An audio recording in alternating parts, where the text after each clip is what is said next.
Around 7 months ago, I got to play Ghost Recon Wildlands at E3, and I was able to share some footage with you guys of the PC build of the game. Back then though, it was very much a work in progress alpha build, and a lot of stuff was still being implemented and worked on. Thankfully though, recently I was able to play the game again, but this time on PlayStation 4, and that's exactly what you're seeing in the footage now. I played through a little bit of the single player as well, but mostly co-op, and I have to say that the game has come a long way since I first played it, and well, you would expect that really, considering that it releases in March, and this game is definitely more fun when you play it in co-op. So what's Wildlands all about then? Well, this game is an open world modern military shooter set in Bolivia.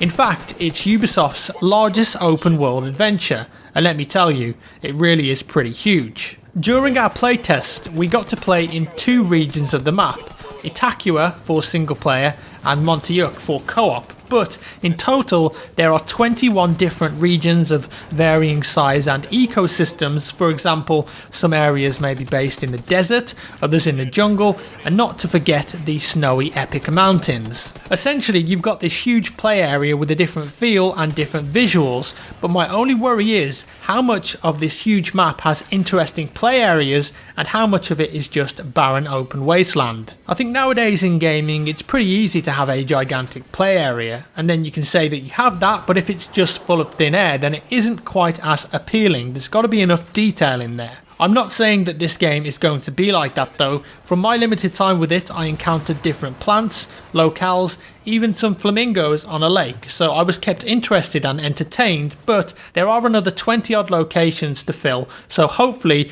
they're all going to be filled with interesting stuff. So the goal of the game is to take down the leader of the Santa Blanca cartel, El Sueno. He's the heavily tattooed guy who looks like someone that you don't want to mess with, but someone's got to do it. He's got 4 cartel bosses who head up 4 different divisions: smuggling, drug production, security and influence. In fact, during the game you'll take down a number of boss characters for each region that you play, and that's around 26 bosses in total. Now of course, if you've got this huge playable area, you need a way to get around it, and the game offers you plenty of choice there. 60 vehicles in fact, ranging from helicopters, Humvees, APCs, motorbikes, even civilian vehicles. There's a lot to choose from to get from point A to point B, and you're really going to need to use those vehicles. Thankfully you can fast travel to certain locations if you want to save yourself some time, and when in co-op you can fast travel to teammates as well if you die or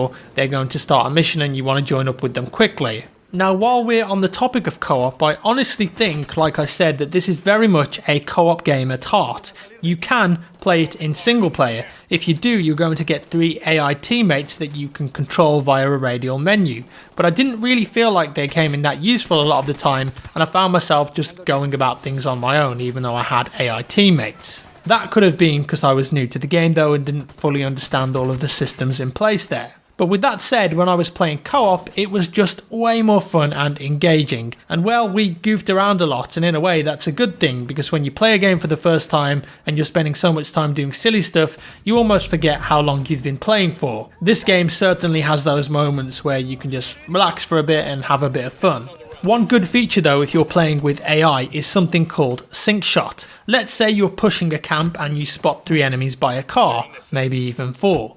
you spot them all with your goggles, and assuming that you've got it available, you can mark 3 enemies for a sync shot. Make sure that your AI teammates are in position, and when you take your shot, say on the 4th guy, they will take out the marked enemies at the same time. So you can either just mark a few enemies and let the AI deal with them both, or you can mark some and take a shot for yourself and they will take out the ones that you marked. It does help taking down groups of enemies, but of course it's not as fun as coordinating that with 3 friends over voice comms. Now I feel like the essence of this game is total freedom.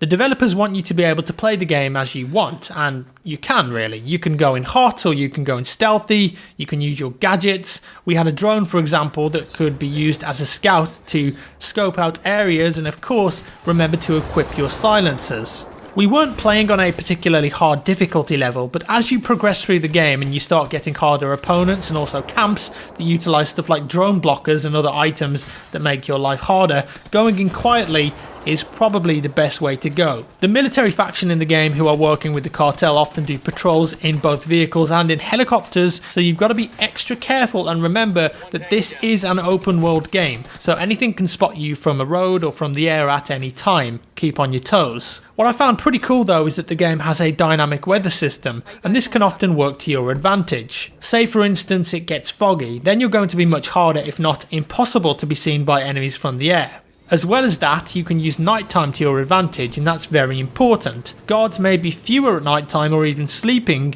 and you can equip both night vision and infrared goggles when you unlock them to make your life much easier.